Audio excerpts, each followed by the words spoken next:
Bismillahirrahmanirrahim. Assalamualaikum warahmatullahi wabarakatuh. Alhamdulillah hamdan katsiran thayyiban mubarakan fihi kama yuhibbu rabbuna wa yarda. Asyhadu an la ilaha illallah wahdahu la syarikalah wa asyhadu anna Muhammadan abduhu wa rasuluhu la nabiyya ba'dah. Kaum muslimin dan muslimat dimuliakan Allah tabaraka wa taala, ya, sekarang kita berada di Bukit Rummah, ya, Bukit Rummah atau bukitnya para pemanah, yang mana bukit ini nama aslinya adalah Jabal Ainain, ya, Bukit Ainain.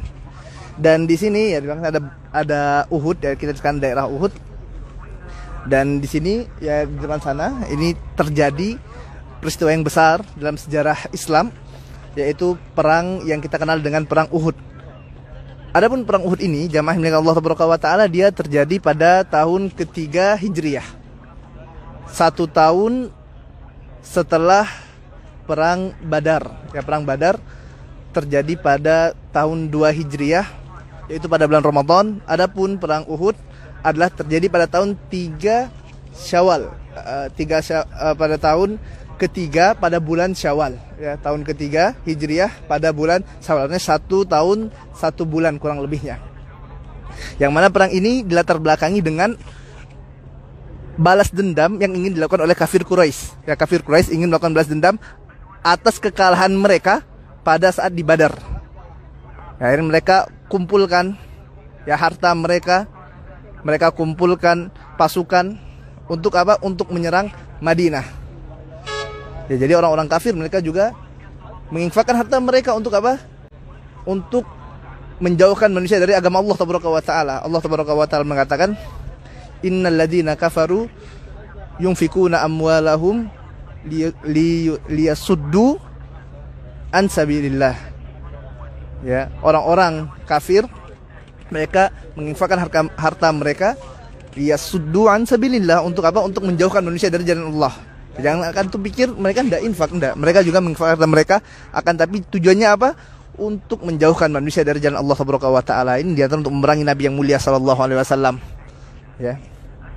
Dan pada saat itu kafir Quraisy datang dari dari Mekah ke Madinah dengan jumlah 3.000, kurang lebihnya 3.000, ya, 3.000 personil, ya, 3.000 orang. Mereka ingin menyerang Madinah. Dan subhanallah, ya, jarak Madinah ke Mekah, ya, Mekah Madinah ini kurang lebih 500 kilo. Artinya jauh sekali mereka jalan. Ya, mereka berjuang untuk apa? Untuk menjauhkan manusia dari jalan Allah Tabaraka wa Taala, untuk memerangi agama Allah. Dan jamaah milik Allah Tabaraka wa Taala, kabar ini pun nyampai ya di telinga para sahabat. Kemudian mereka mengetahui bahwasanya di sana ada pasukan dari kafir Quraisy yang datang ingin menyerang Madinah. Akhirnya mereka berdiskusi. Sebagian dari para sahabat kibar, ya, mereka mengatakan, memberikan pendapat agar kita tunggu saja pasukan musyrik Quraisy ini di Madinah, kemudian kita serang nanti di Madinah, karena kita lebih mengenal tempat-tempat atau lokasi-lokasi yang ada di Madinah. Ya, mereka datang baru kita hajar. Adapun anak-anak muda, ya, mereka katakan bahwasanya tidak, ya Rasulullah, ya, kita cegat saja mereka. Ya, mereka jual kita beli, begitulah kurang lebihnya. Ya. Mereka tidak boleh dikatakan jago kandang, tidak. Kami saja sewaktu masa kafir dulu tidak jago kandang, apalagi sekarang telah Islam, kata mereka. Dan akhirnya ini yang dipilih Nabi yang mulia sallallahu alaihi wasallam. Dan ini hari Jumat, ya, hari Jumat sore Nabi yang mulia sallallahu alaihi wasallam sudah pakai pakaian perang.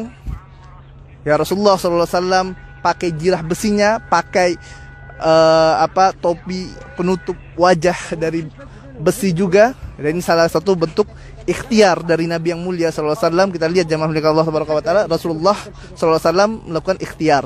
Ya, ikhtiar Rasulullah sallallahu alaihi wasallam tidak, ini kan Rasulullah, udah kita hajar saja, tidak tanpa persiapan lah. Ya, Rasulullah pakai baju besi, ya, pakai penutup kepala dari besi. Subhanallah, ini menunjukkan perlunya ikhtiar. Dan ternyata hal ini jamaah milik Allah subhanahu wa taala, anak-anak muda tadi, ya, mereka menyesali apa yang mereka lakukan. Akhirnya mereka minta agar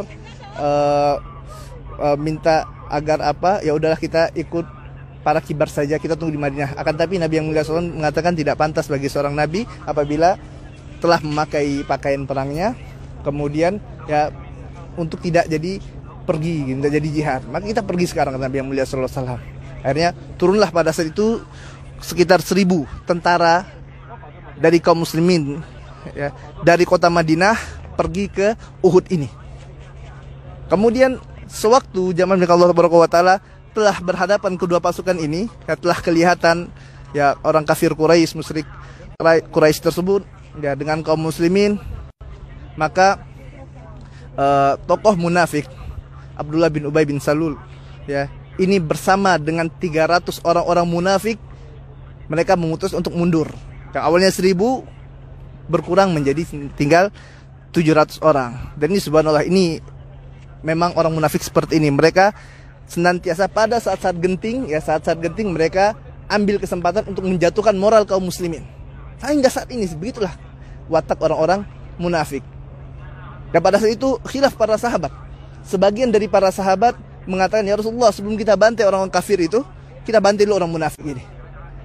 Nah, sebagian mengatakan ya udah enggak usah. Dan akhirnya ya, Rasulullah SAW mengatakan dia biarkan saja mereka yang 300 ini, ya kita hadapi dulu yang 3000 itu orang musyrik Makkah yang telah datang. Dan subhanallah jamaah milik Allah Taala, dari 700 pasukan ini Rasulullah SAW memilih 50 orang, ya 50 orang untuk ditempatkan di Jabal Ainain ini. Ya kita lihat ini Jabal Ainain, 50 orang yang mereka adalah orang-orang yang jago dalam memanah. Rasulullah SAW meletakkan di Jabal Ainain ini, dan kita lihat di sana itu ada kubur dari para syuhada Uhud. Di sanalah tempat terjadinya peperangan. Jadi Makkah di sana mereka datang, dan subhanallah di antara strategi Nabi yang mulia sallallahu alaihi wasallam, Rasulullah sallallahu alaihi wasallam letakkan ya keadaan para pemanah ini di posisi yang tepat, kemudian tentara dari arah depannya ya, sehingga menjadikan tentara Mekah di sana ya, kafir Quraisy yang datang berhadapan dengan kaum muslimin ini berhadapan secara langsung, face to face gitu. Jadi tidak masalah walaupun jumlah 700 orang melawan 3000 orang, tidak masalah. Asalnya face to face. Yang jadi masalah adalah kalau kaum muslimin ini dikepung ya, dikepung dari arah depan, dari arah belakang. Ini yang jadi muskilah masalah. Makanya Rasulullah SAW letakkan para pemanah di sini. Yang mana apabila mereka coba untuk menyerang dari belakang, langsung dihajar oleh pasukan memanah yang dipimpin oleh Abdullah bin Jubair radhiyallahu taala anhu. Ya, Abdullah bin Jubair.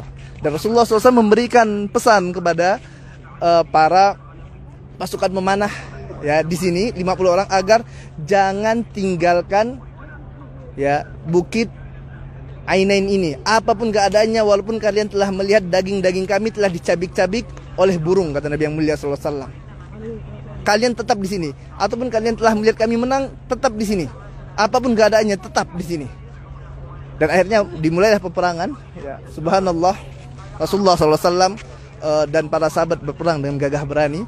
Ya, di antara di sana ada Abu Dujana, subhanallah, yang memegang, ya diberikan pedang Nabi oleh Sallallahu Alaihi Wasallam. Ya, Rasulullah menanyakan siapa yang mau pakai pedang dan harus memenuhi haknya. Maju dari sana Abu Dujana, ya memakai tutup kepala berwarna merah dan maju dengan gagah perkasa, sehingga ya subhanallah menjadikan ya tentara kafir Quraisy ini berantakan habis ya, dibantai oleh kaum muslimin. Ya. Mereka telah lari tunggang langgang ya, ya mereka dari arah sana. Kita lihat, dan antum lihat matahari di belakang sana ya. Matahari sana pagi hari, perangnya pada pagi hari Sabtu ya, pagi hari Sabtu, sehingga posisi ini menjadikan orang-orang kafir Quraisy sulit untuk melakukan penyerangan ya, karena silau. Ini subhanallah pintarnya Nabi yang mulia sallallahu alaihi wasallam. Ya, akhirnya mereka terdesak ya, banyak sudah dibantai.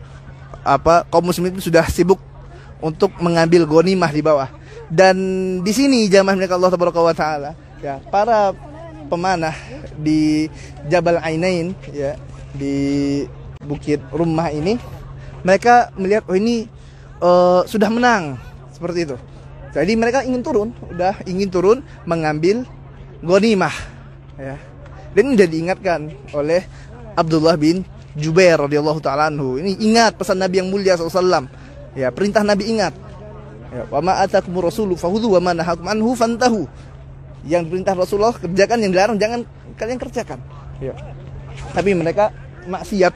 Ya, mereka maksiat kepada perintah Nabi yang mulia sallallahu alaihi wasallam. Ya, mereka berijtihad ya, para sahabat hingga akhirnya dari 50 tadi, dari 50 orang 40 orang turun, sisalah di sana berapa? Sisa 10 orang. Dan ini subhanallah dari kejauhan dilihat oleh Khalid bin Walid. Ya, radhiyallahu ta'ala anhu, yang pada saat itu masih dalam keadaan kafir, belum masuk Islam. Ya, Khalid melihat, oh ini ada celah.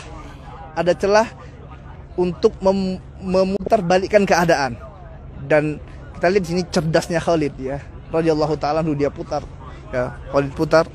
Kemudian akhirnya ya karena jumlah kaum muslimin yang ada di rumah tadi berkurang sudah dan tidak mencukupi lagi, akhirnya kaum muslimin diserang dari dua arah, dari arah Mekah, dari arah depan dan dari arah belakang, sehingga menjadikan kaum muslimin tercerai berai, habis sudah. Ya, bagaimana bisa 3.000 subhanallah ya, 700 dari arah yang depan belakang ini tentu sulit sekali subhanallah. Ya, dan ini terjadi karena apa? Karena mereka tidak taat pada satu perintah Nabi yang mulia SAW. Mereka mengingkari perintah Nabi yang mulia SAW, dan akibatnya jamaah milik Allah Taala, ya, terjadilah apa yang kita ketahui. Ya, banyak dari kaum muslimin ya terbunuh pada kejadian ini. Ya, di antaranya adalah paman Nabi yang mulia SAW, Hamzah bin Abdul Muthalib, ya, paman Nabi yang dibunuh oleh Wahsy, ya, dilempar dengan tombak ya di bawah pusarnya sampai tembus ke belakang subhanallah. Dan di antara para sahabat yang meninggal pada perang Uhud adalah Mus'ab bin Umair. Ya, Mus'ab bin Umair ini adalah salah seorang sahabat yang kaya ya waktu di Makkah dulu. Kemudian sewaktu pindah hijrah ke Madinah, dia tinggalkan harta-hartanya. Dan tidak membawa apa-apa. Dan Mus'ab bin Umair ini memiliki perawakan yang mirip dengan Nabi yang mulia sallallahu alaihi wasallam. Sewaktu pakai jirah besi, ya, pakai pakaian perang, ini mirip dengan Nabi yang mulia sallallahu alaihi wasallam, sehingga menjadikan ya sebagian sahabat mengira bahwasanya Rasulullah SAW telah terbunuh. Padahal itu siapa? Mus'ab bin Umair radhiyallahu ta'ala anhu. Ya, sehingga ini semakin menjatuhkan mental para sahabat Nabi, ya, kaum muslimin makin jatuh mentalnya. Ya, dan akhirnya dalam keadaan seperti ini ya, pasukan kaum muslimin mundur. Ya, Rasulullah SAW juga dalam keadaan luka. Ya, kita dalam sirah dijelaskan bahwasanya ya wajah Nabi ini sampai berdarah, giginya lepas, subhanallah. Ya, hingga akhirnya kaum muslimin berlindung di belakang bukit Uhud. Nah, ini jamaah milik Allah Taala, kejadian yang subhanallah banyak ibrah yang dapat kita ambil. Di antaranya adalah bagaimana kemenangan adalah didapat dengan apa? Dengan mengikuti perintah Nabi yang mulia sallallahu alaihi wasallam. Apabila seseorang dia tidak mengikuti arahan Nabi, tidak mengikuti sunnah Nabi yang mulia sallallahu alaihi wasallam, lihat ya ibrah yang bisa kita ambil pada kejadian perang Uhud ini. Kaum muslimin yang awalnya sudah akan mendapatkan kemenangan, sewaktu mereka mengingkari Nabi yang mulia sallallahu alaihi wasallam, kemenangan itu pun diangkat oleh Allah Taala. Mereka mendapatkan kehinaan, kekalahan. Kenapa? Karena meninggalkan sunnah Nabi yang mulia sallallahu alaihi wasallam. Kemudian jamaah milik Allah Taala, kita lihat juga pelajaran dapat kita ambil bagaimana Rasulullah sallallahu alaihi wasallam adalah orang yang cerdas, panglima perang yang cerdas subhanallah. Bagaimana beliau sallallahu alaihi wasallam meletakkan pasukan pemanah di Bukit Ainain ini. Ya, bagaimana meletakkan para tentara subhanallah. Ini adalah tidak mungkin bisa dilakukan kecuali seorang yang sangat pintar, ya, sangat cerdas. Ya. Dan Rasulullah SAW adalah orang yang cerdas. Kemudian jamaah yang Allah Taala, yang dapat kita ambil juga pelajaran dalam kejadian ini, dalam perang Uhud ini, adalah bagaimana para sahabat ya mereka sangat bersemangat sekali untuk membela agama Allah Taala, mereka tinggalkan keluarga mereka untuk berperang bersama Nabi yang mulia sallallahu alaihi wasallam, untuk membela agama Allah tabaraka wa taala. Ya, ini subhanallah. Dan ingat ya, kita di sini ya pada saat kita ziarah ya Uhud ini ya, bukan kita berdoa, bukan meminta kepada para syuhada la. Ya, karena tidak ada satupun sahabat yang dulu datang minta pada kubur para syuhada, tidak ada. Akan tapi kita malah mendoakan mereka. Ya, kita mendoakan mereka agar mereka ditinggikan lagi derajatnya Allah tabaraka wa taala. Nah, anak rasa ini saja yang dapat kita sampaikan ya pada kesempatan ini. Ya, semoga Allah tabaraka wa taala berikan manfaat bagi ana pribadi dan bagi antum dan antunna semuanya. Wassallallahu ala nabiyina Muhammadin wa ala alihi wa ashabihi wasallam wa akhiru da'wana walhamdulillahi rabbil alamin. Assalamualaikum warahmatullahi wabarakatuh.